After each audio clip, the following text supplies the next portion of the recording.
guys, welcome to Bobcat Sports Talk. I'm Jessica Carter here with Jay Riley and Trey Howard. So hope you all had a good Thanksgiving break. We've had a lot go on since then, so let's talk about it. Jones basketball, first off, the men's took on Alabama Southern and won 134-71. Huge win. 134 points. Women's took on Gulf Coast Community College and took a loss 79-65. So hopefully we will see more wins this next week coming up for Jones, and they're improving a lot. So let's move on to SEC and go ahead and get this over with. Iron Bowl. SEC, Auburn takes on Alabama, and at Auburn, I mean, just a thrilling game. Auburn takes the win. Let's go ahead and let Jay start off with his comments on this one. It's going to be pretty brutal. He's still grieving, by the way, so. Auburn was a good team. They're a great team.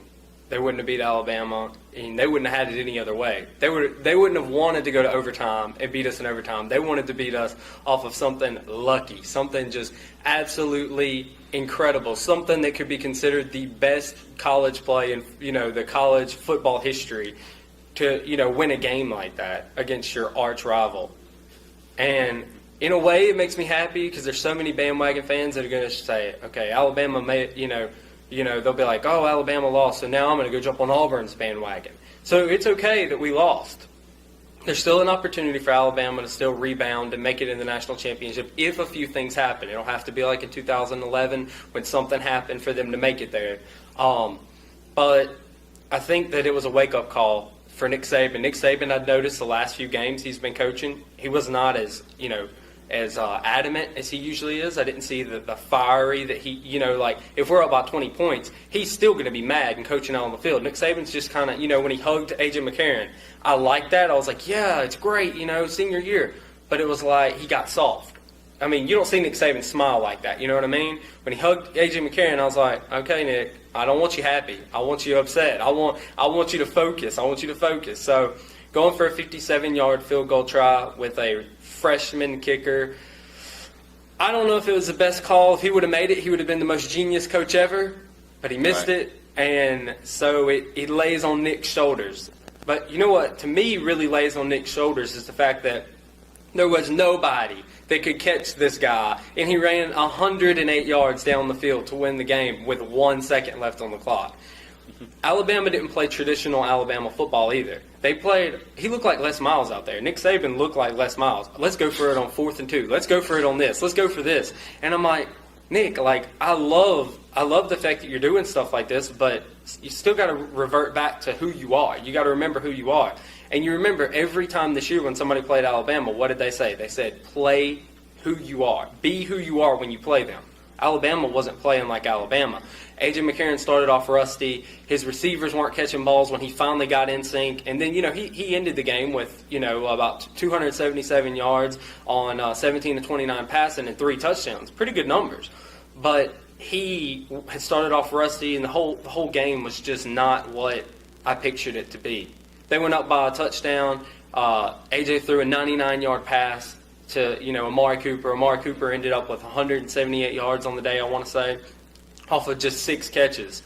This is just like an amazing feat, but they still didn't have enough in the tank to beat Auburn. Or did they have enough in the tank, and then all of a sudden, Auburn's just the luckiest team ever? How did they beat Georgia? So I don't know what happened. I think it's just Auburn's year, and I don't know if they'll go to the national championship. That's all, that's still to be discussed, and, there's a lot of time remaining for us to decide whether or not they will. And so it was just a crazy game, and it does suck to be an Alabama fan right now, but we could still slip into the national championship if some things happen. Well, I don't see that happening at all. If it does, it'll be a travesty if Alabama still makes the national championship. But I hate to report that I did miss this game. I was at work, and I was keeping an eye on it. I just didn't see the plays. I didn't see Alabama missing 3 field goals or getting 1 block. I didn't see all this happen. I just seen the scores. So in the second quarter, it was 21-7 Alabama. I'm like, man, Alabama's going to run away with this game. It's Florida State, Alabama, whatever. But then, later on, somebody comes in and they're like, Auburn's going to win. I was like, what? Alabama was up 2 touchdowns last time I checked. Now it's 28-28. And the clock's winding down. I'm glued to my phone now. So it gets down to about 6 seconds, and I'm like, okay, either they're going to throw a Hail Mary or they're going to take a knee. Alabama, I'm talking about. But then I see T.J. Yeldon scurry off about 30 yards and get into field goal range, or what Nick Saban thought was field goal range for the last second. Now, either, again, he's going to throw a Hail Mary because A.J. McCarron's got the arm to make it from 38 yards out, or take a knee. But he lined up in field goal position. Now, Nick Saban coaches these players. He knows what we don't know. He knows maybe this guy hasn't made a 57-yard field goal, or maybe he just didn't have the trust in AJ or anybody else to make a play. To clear that up, he actually is a freshman kicker that they had, he's like a 5-star prospect, and they had signed him. He was making 60 and 67-yard field goals whenever he was in high school, and they apparently had made them before practice. Right, so Nick Saban knows what we don't know. So he had faith in this guy to go make a 57-yard field goal, and when he didn't, and my coworker said Auburn won. I'm like, without overtime? Like, yeah, 34-28, Auburn won. On what? A 108 kick return, and the hugest smile came across my face. I'm not an Alabama hater, and I'm not an Auburn lover. It's just funny the way that Alabama lost. It was Alabama fans were so confident. Oh, it's roll tide. We're gonna roll tide, roll, and you didn't roll. Actually, you caught a flat. But anyway, it's not like Alabama played bad. I'm gonna give the devil their Kicker did. A.J. McCarron went for 277 yards, even though one of those plays like a 99-yard play, but he had decent numbers, 3 touchdowns, no picks. T.J. Yeldon went over 100 yards. Amari Cooper went over 100 yards. So the offense played well. The defense held up. It was just one of those plays that, happened once every blue moon. Never. Was it luck or was it skill, in your opinion? Luck that I think it's a little combined. Luck that they got it going, like Chris Davis, I'm talking about, got it going, but skill, because if you look at the field goal team, they're all big guys. And Chris Davis, he's a speed guy. So if you can clear 1 or 2 guys, he can take it to the house. It's not like you've never seen nobody take a 100-yard field goal, take it back. It was lucky the way that they got the opportunity with 1 second left on the clock when Yeldon ran out of bounds. It should have been 0-0, but they left the second on the clock. That was lucky, but the return, it was skill to me. Okay. Mm-hmm. And now another upset, or to my eyes, because I was rooting for Ole Miss. The Egg Bowl, Mississippi State took on Ole Miss. I was really hoping Ole Miss could pull this off and just have a great season, but they didn't. And now we have to deal with all these loud, stupid cowbells. Mississippi State is ringing in our ears 24/7. I don't know who came up with cowbells, but, I hope you're really enjoying it. But, guys, what are your thoughts on this game? I'll take this one, and then I'll let Trey, talk about his team. I laughed. Bo Wallace during overtime. Okay, the whole game was just baffling. Bo Wallace threw three interceptions. I don't think he even threw over 50% completions. He may have. I think he threw interceptions in the first half too. I think he's either on or not. It was just a baffling game because both teams were struggling out of the gates and nobody was really taking control. Then they go to overtime, and they went to overtime because Mississippi State's field goal kicker missed a kick. I don't know what it is with these kickers lately, but De La Houssaye just missed it. Just wide right, and I was like, dang. So I was like, okay, this is an opportunity. Ole Miss is going to win this, has to win this. Bo Wallace running that end zone, ball gets popped out after I think it was who was it? Dak Prescott had ran the ball in. And then they get the opportunity to take the ball. You got Bo Wallace, okay, one of the worst to me. He's like the worst player to watch play because you think he's going to do great, but he never does. And when he does do great, it's awesome. But when he doesn't, it's like Tony Romo bad. So he's going in, running the ball in. He's like at the 1-yard line, ball gets popped out. Mississippi State recovers the ball. Boom, into the game. Mississippi State wins. All the cowbells are ringing. They're at Mississippi State's home, and I'm just like, did that just happen? And then then a few nights later, what happens? Alabama loses on a 108-yard. Football's crazy. I don't know how to explain it. This Ole Miss Mississippi State game reminded me of 2011 when Mississippi State was a team to look out for, and when they were riding high and Ole Miss was looking a little lowly, and they came into Davis Wade Stadium and beat the Bulldogs. Now Ole Miss, again, before the season, Ole Miss fans were hyped about the recruiting class they got. They got the number 1 prospect. They got Treadwell. They got all these guys. They got Bo Wallace coming in. They got all these guys, and they still couldn't find a way to put it together this year. They lost 4 games coming in. This makes the 5th loss, and I think the Bulldogs played with a little bit of pride because this game got them into a bowl game. Now it won't be the Sugar Bowl or the Fiesta Bowl, but it'll be a bowl game. That's what they play for. Right. And this game was a bit slow to me. It's only a 17-10 win for the Bulldogs. It wasn't much passing going on. Dak Prescott went 11 for 20, 115 yards, and no touchdowns. It was a very SEC defensive game, and the Bulldogs answered the bell. What's the only solution to winning in Mississippi State is more cowbell. So you use the cowbell. I think it got to the Ole Miss players a little bit. They're so loud, and they just couldn't pull it off like the rest of the season. Ole Miss has been expected to win, and they just couldn't step up and answer the bell, except for against Texas. They answered that bell, but through the SEC, not so much. Now, next year, who's to say what happened? But this year, I'm very proud of the Bulldogs putting it off. I am a Bulldog fan. They got the 6th win, making the bowl game. I'm happy with it. They're happy with it. Let's move on. Now, do you have a cowbell? I do. It's white and it's about that big. And you ring it all the time in people's I have ears? like 9 stickers on it. Bulldog thing. Do you choose who you torture, or is it just? You know what? They tell you to ring responsibly in the stadium, only during timeouts or things like that. No, I ring during the plays, and not our plays, the other opposing teams' plays. I ring. If you're an Ole Miss player sitting beside me or Ole Miss fan sitting beside me, I'm ringing at you. So I sat beside probably 200 of yous last time I went, and so it was just absolutely miserable. I couldn't hear anything. But okay, let's move on to college football rankings.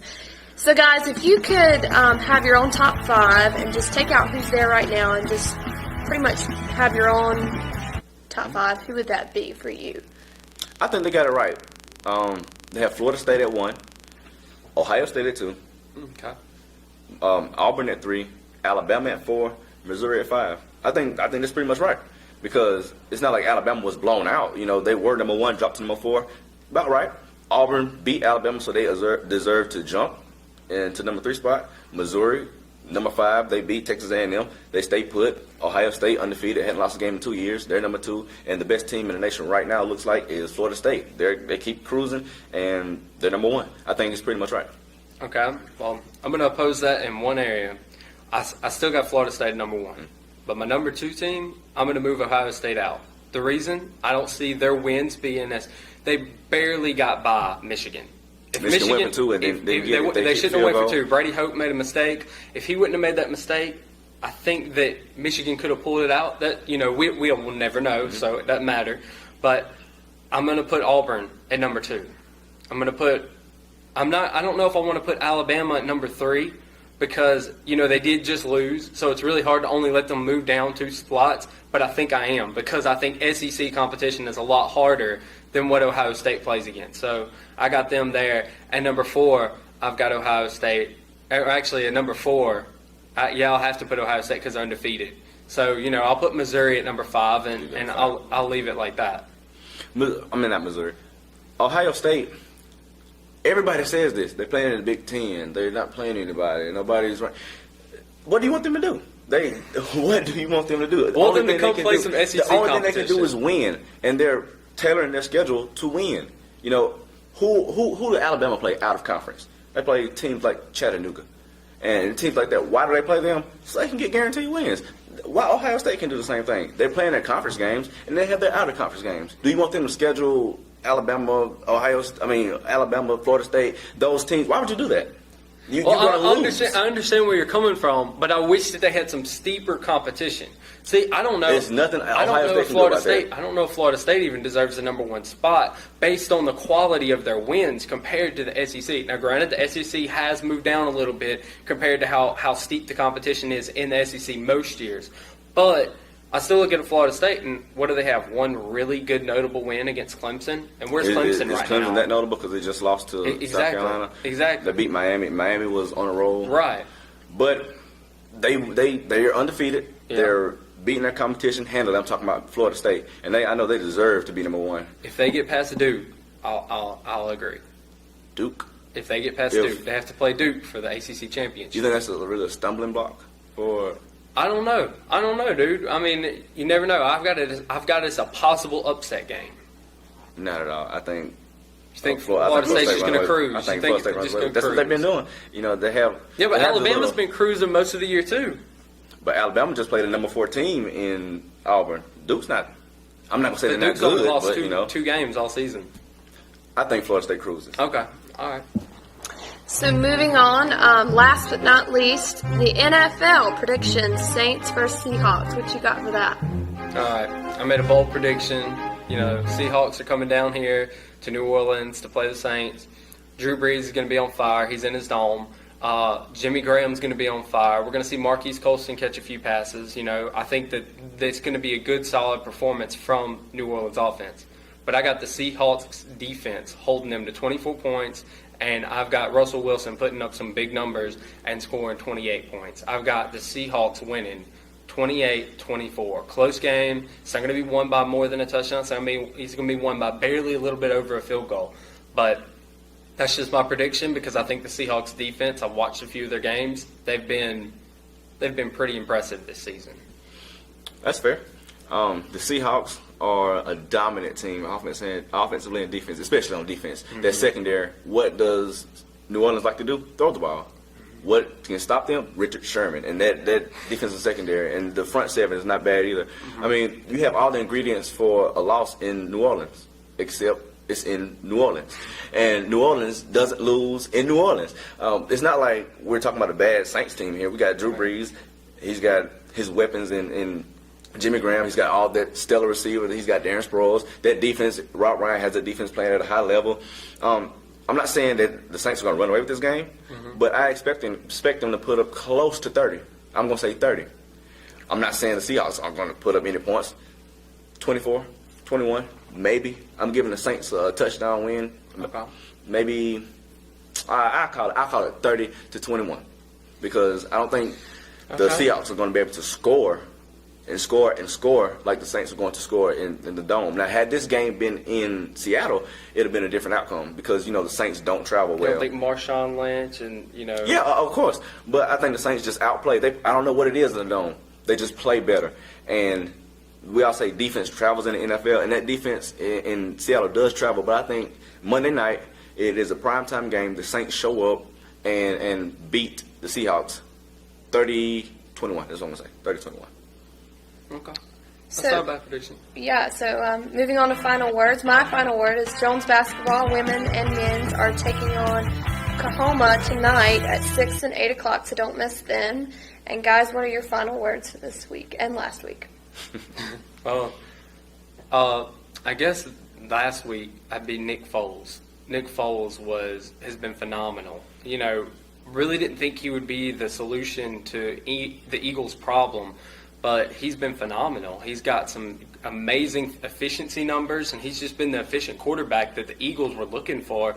And with Michael Vick on the bench, I'm always thinking, I want to see Mike Vick because I've been watching him all, being a little kid and watching him and watching Peyton and liking both of them, because they're both different style quarterbacks. I was always like, I want to see Michael Vick play there. But Michael Vick's not the answer. Nick Foles is, and I think Nick Foles may be the sufficient starter for a long time, maybe 2 or 3 years. I'm not going to go any further, but we'll see what he continues to do the rest of this season. And my one for this week would be Peyton Manning. Peyton Manning, his 4 touchdown passes that he threw to Eric Decker, and the other one that he threw to, I think it was Demaryius Thomas. Peyton Manning's been, phenomenal for the whole season, but the 5 touchdown passes yesterday, the 2 picks, he was rusty starting off. I think it was because of where they were at. They were at the Chiefs' house, and he had to get that together.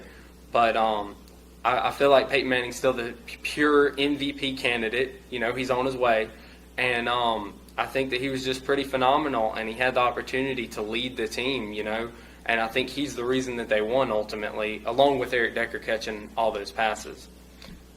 Michael, it just seems like we find a way to work Peyton Manning in every week's call. We have to. We have to. What other quarterback it threw should be 5? Alabama Peyton Manning talk. What other quarterback threw 5 touchdowns? I mean, he threw 5 touchdowns, 403 yards. Okay. That's it? Yes, it's ho home. I gave Nick Foles credit. My final word for last week and this week is who is the Heisman winner? Like, we're getting down to the nitty gritty here, and we still don't have a definitive number one. I would say it was Jameis Winston, but when I see ESPN on ESPN, people like Robert Smith who hold a Heisman vote, him saying that as long as Jameis Winston stays silent about this sexual assault allegation, he's not going to vote for him. And at least 20% of people have taken him completely off the ballot. And that's ridiculous to me, because this is the land of the free, home of the brave. It's supposed to be innocent until proven guilty. Right. And if he's innocent, why are you assuming that he's guilty? Just because his name is mirrored or something, it shouldn't mean that you should prove him guilty in the court of public opinion and take the matters into your own hands. What if he's innocent?